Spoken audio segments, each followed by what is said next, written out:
The message came in at 3:11 a.m., lighting up my phone in the middle of a dark room. Miss you already, Em, just 2 more nights in Phoenix. I shot up in bed, heart pounding faster than normal. Not because of the message itself, but because of that eerie familiar feeling, a kind of intuition I had tried to ignore for almost a year. Mason had the look of someone trustworthy. 35, tall, confident eyes, and the title of Director of Market Development at a medical equipment firm. We met at an industry conference in Austin and things turned personal quickly. Mason knew how to make a woman feel special. He picked up scale restaurants, remembered little things about me, and never missed a goodnight text, even when he was, supposedly, in meetings in Arizona or prepping a strategy pitch for the board. We'd been dating for nearly 10 months, yet I had only been to his downtown Houston apartment 4 times. Each visit had to be scheduled days in advance, and each time the place was spotless to the point of sterility. Like it had been prepped for a real estate tour. "Is this really your place?" I had once asked, trying to mask my unease.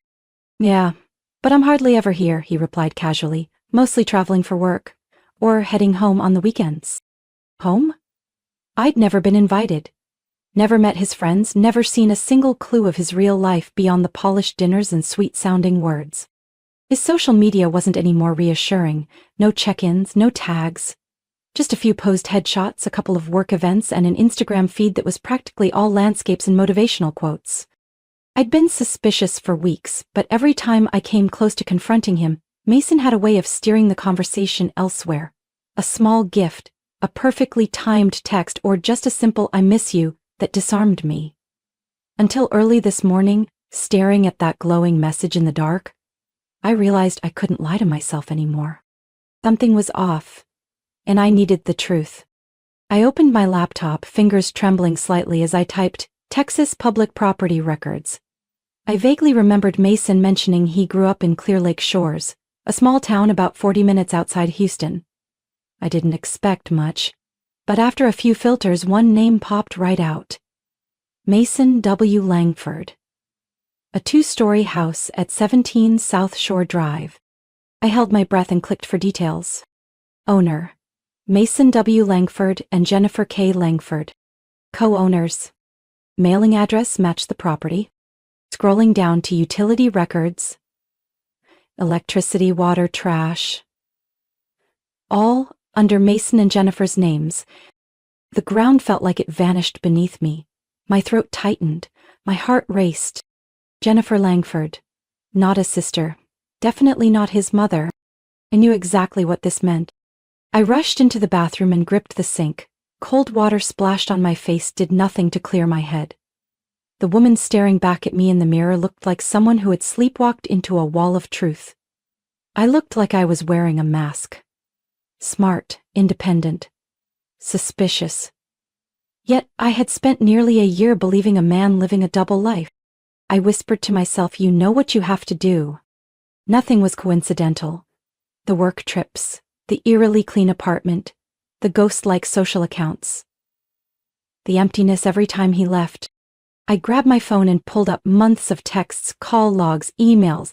Gradually a pattern formed like a map. Every other weekend, Mason disappeared, always with the same excuses. His next business trip? 2 days from now. No, not a trip. He was going home. To the house. With Jennifer. I clenched my fists, my eyes stayed dry. If he thought he was the only one who could stage a surprise, this time I'd be the one waiting in his living room. I didn't sleep the rest of that night. My heart pounded, but my mind was crystal clear. I knew that if I confronted Mason the usual way, with calls, tears, and demands, he'd play the same exhausted, misunderstood man. Not this time. This time, I didn't want words. I wanted proof. The kind no one could talk their way out of. And the only person besides me who deserved to hear it was Jennifer. I searched train routes. Clear Lake Shores didn't have a direct station, but I could ride down to League City, then take a cab. The whole trip? About an hour and a half, just enough time to prep my role. I printed a few old marketing documents from a previous job. Draft strategy files, blank forms, an unsigned contract, Nothing confidential, but enough to look official. I clipped them together, slid them into a navy binder and labeled it Langford Holdings, urgent signature required. I picked a beige office dress, flats, tied my hair in a neat bun, no bold makeup, no perfume. I needed to look completely harmless. That morning I took personal leave. No explanation necessary. I had wrapped up my latest deadline and my manager was used to overnight work followed by sudden disappearances to recharge. On the train south, I rehearsed every scenario in my head like it was a play. If Jennifer answered the door, what would I say? Hi, I'm with VisionMed's brand partnerships. Mason asked me to drop off urgent documents for signature. If she asked questions, I can wait in the car if that's better. But he was very clear. It needs to be signed this morning before it goes out to California. I repeated those lines like an actress in tech rehearsal. But deep down, I could feel something harder forming beneath the nerves. Not fear. Resolve. My body already knew this was the final round and it was preparing for battle. I arrived at League City at 9:30 a.m. The sky was lightly overcast, bright enough to be calm but not blinding. I took a cab from the station and gave the address. 17 South Shore Drive. The house came into view, 2 stories, colonial roofline, soft gray paint, white picket fence and lavender bushes lining the walk. Too perfect for a lie to live in. I stepped out, adjusted my hair and clutched the binder like it was the only shield I had. 3 knocks on the door. I held my breath. A few seconds passed. Then it opened. And there she was, Jennifer Langford. She stood no taller than 5'2", with light brown wavy hair, wearing a buttoned white blouse and simple blue jeans. She didn't look flashy, but her eyes carried the depth of someone who'd lived through enough. Yes? She tilted her head, offering a polite yet cautious smile. I raised the folder to chest level. Hi, I'm Emma from VisionMed. Mason asked me to bring over a few urgent documents for signature. He mentioned he'd be working from home today. Jennifer blinked. He said what? That he needed to send these to a partner in San Diego by this afternoon. So, if it's all right, I could wait? She hesitated for a few seconds, then opened the door wider. Come in, would you like some tea? I nodded and stepped inside, and the moment the door clicked shut behind me, I knew I had walked straight into a story I once thought only happened in movies. Jennifer led me into a warm, classic space. The living room was covered in a dark carpet with a white stone fireplace across from us and a quiet landscape painting hanging above. The room smelled faintly of cinnamon, the kind of scent you only find in homes that are truly lived in. I'll put some tea on, make yourself comfortable, she said, walking toward the kitchen.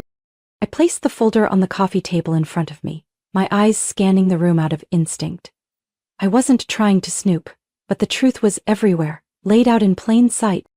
On the fireplace mantel stood a large wooden picture frame, Mason in a deep navy suit, standing beside Jennifer in a long-sleeved lace wedding gown. She looked younger then, but her smile was the same as moments ago, confident, unsuspecting. I swallowed hard. Next to it were photos of them camping, probably in Utah, and one where Mason hugged her from behind, both wearing knit hats, laughing under a golden sunset. I noticed a smaller frame next to a handwritten card. 10-year anniversary from the partner who's grateful every single day. 10 years? Mason and I hadn't even been together a full year, yet I truly believed I was the only one he wanted a future with. Chamomile okay? Jennifer returned, holding 2 white teacups with gold trim, placing them on the table.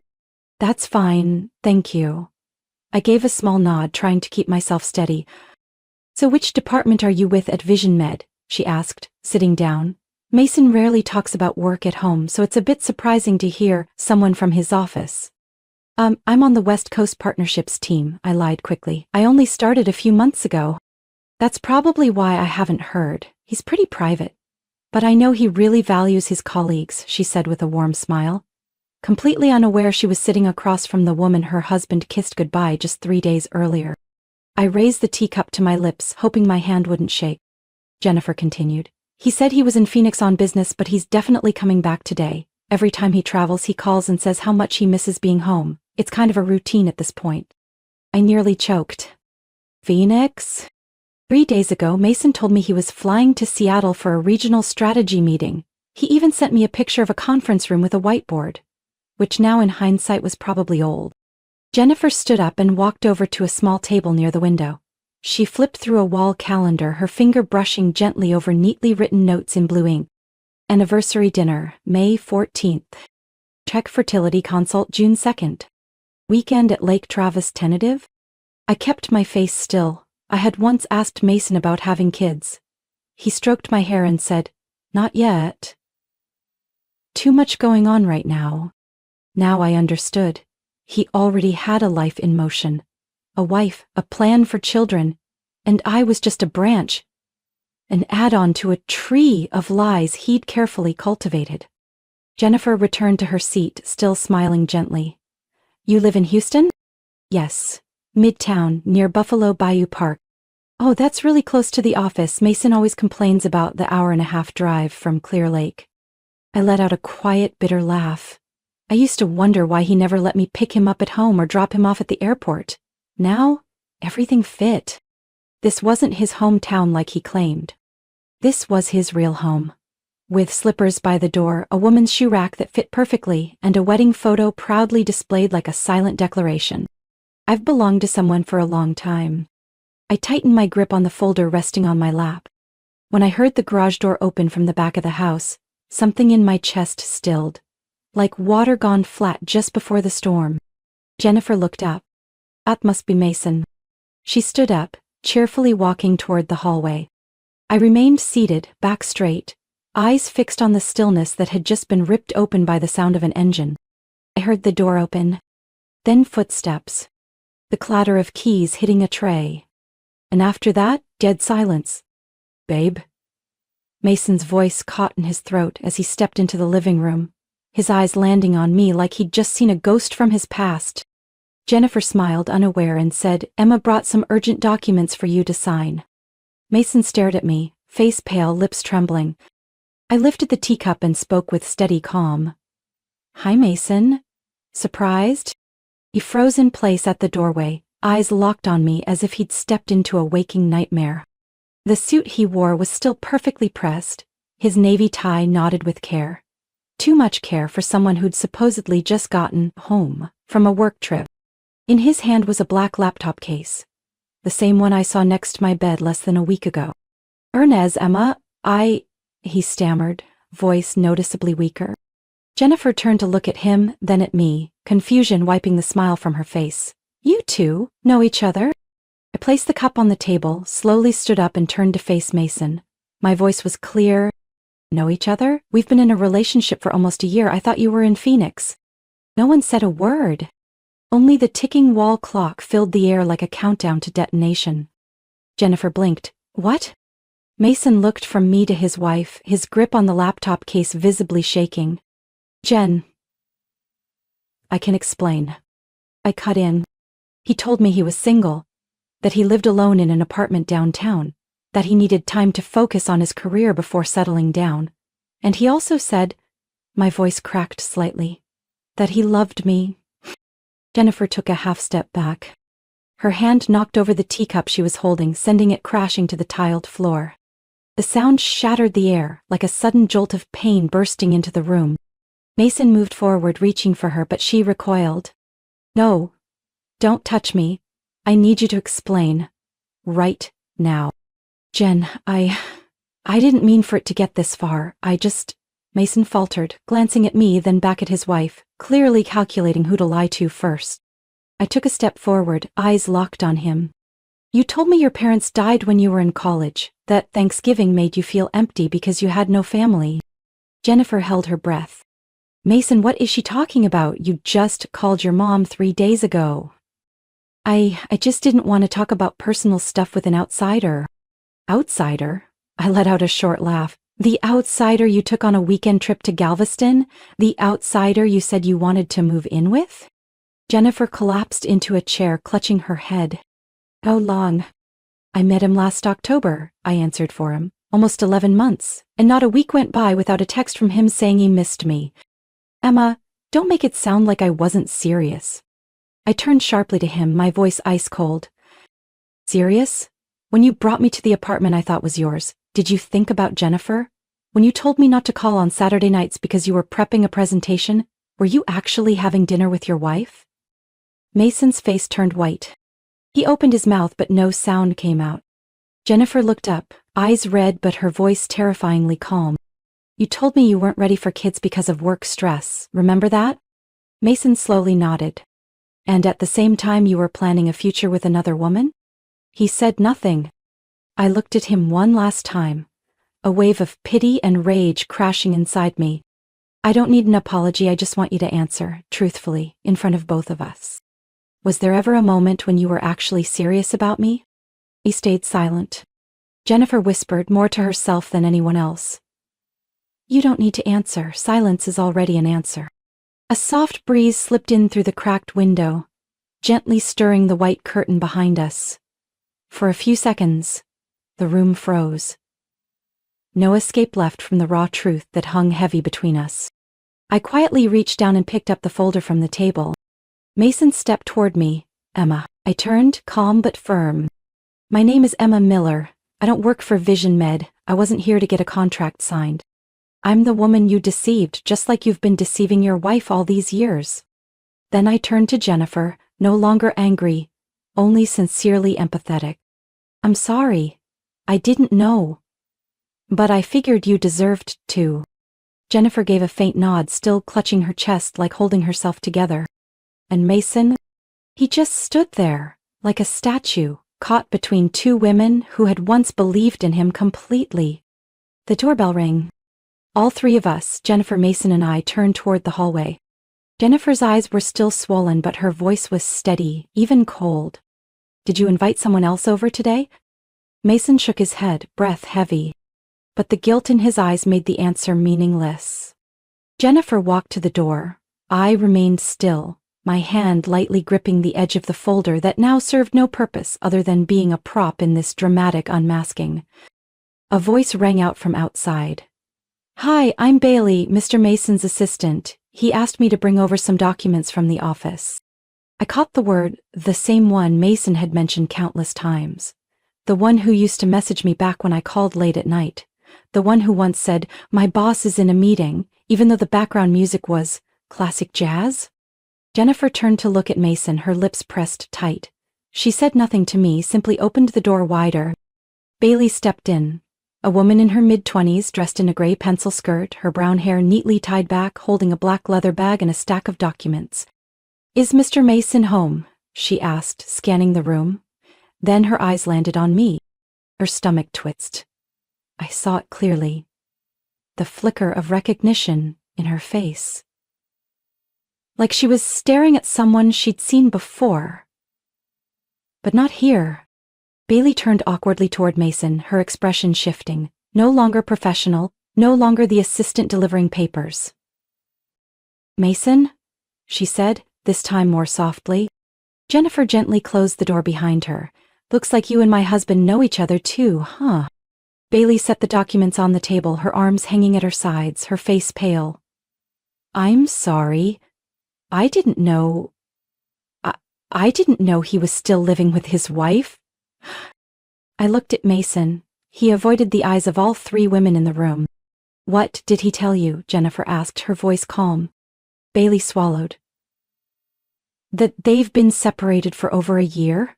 That they still lived in the same house because the property division wasn't finalized, and that he wanted to start over. Jennifer let out a faint laugh, not mocking, just hollow. I pulled out a chair and sat down. When did you start seeing Mason? Bailey hesitated. Around May. Jennifer turned to me. I nodded slightly. In May, he took me on a 3-day trip to Lake Charles, said it was a business trip that needed a bit of relaxation. Bailey's eyes widened. He told me he was in San Antonio signing contracts. The three of us looked at each other. A long pause, then Jennifer pulled out 2 chairs at the dining table. Let's sit. Let's go through everything. Mason opened his mouth, but Jennifer raised her hand. Sit down. This isn't a courtroom where you get to defend yourself. Bailey unlocked her phone. I followed. Within minutes, 2 phones slid across the table. Scrolling through messages, call logs, photos. Evening of June 9th, Bailey said. He texted that a meeting ran late. Couldn't make it to my place. I swiped through my screen. Evening of June 9th, he booked a hotel with me in Houston. Jennifer got up, walked to the cabinet by the fireplace, and pulled out a small planner.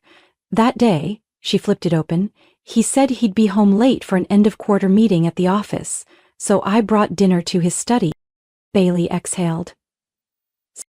We were all deceived, I said firmly, not just emotionally, but in trust. Every detail, every piece of our lives was arranged by him like a schedule, neat, precise, calculated.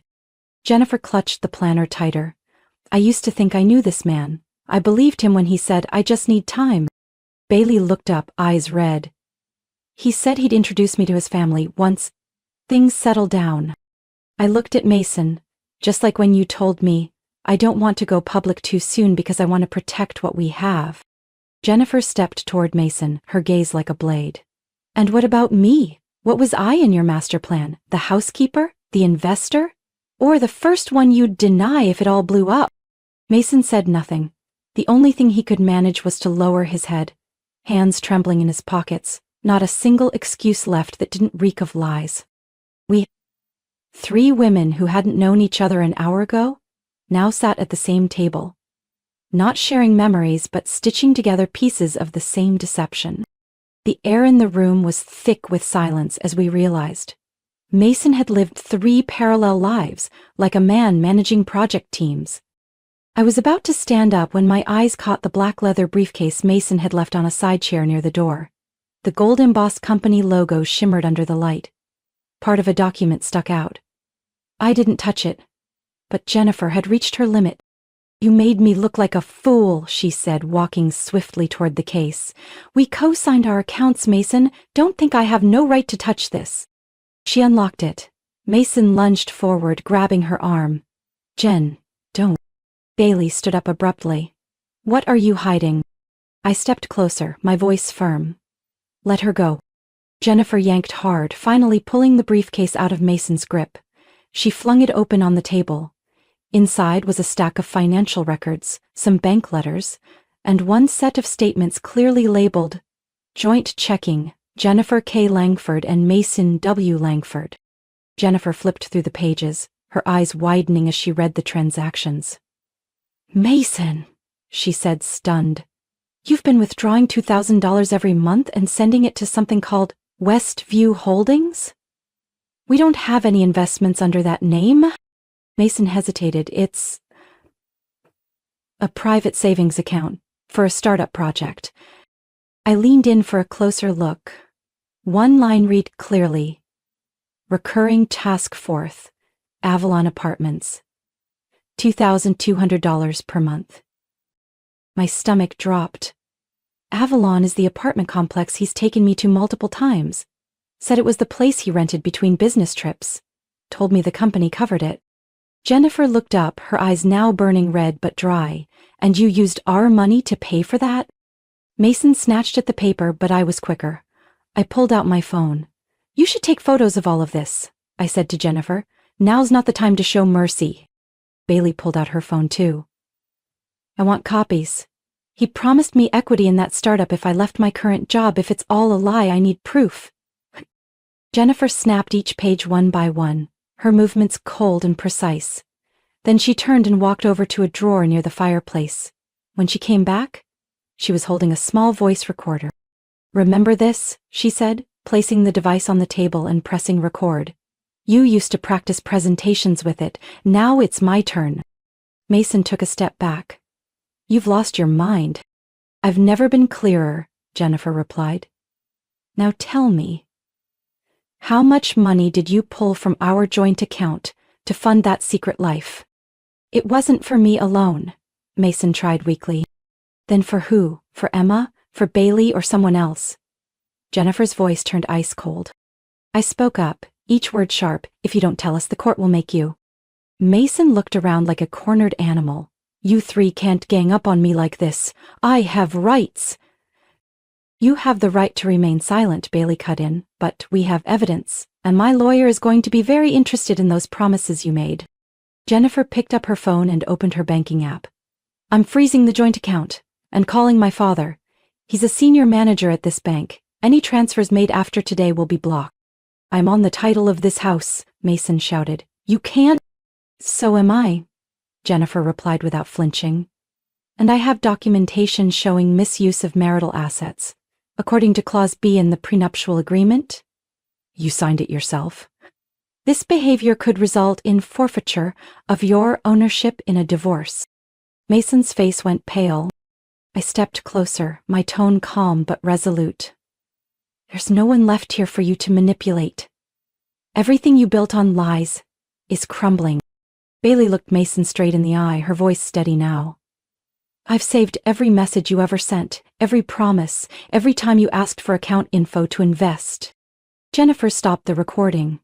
That's enough. We have what we need. Mason backed up and slumped into a chair, like the life had been drained from him. No more arguments. No more lies. Just a quiet collapse. Jennifer shut off the recorder, then stood and pulled her phone from her pocket.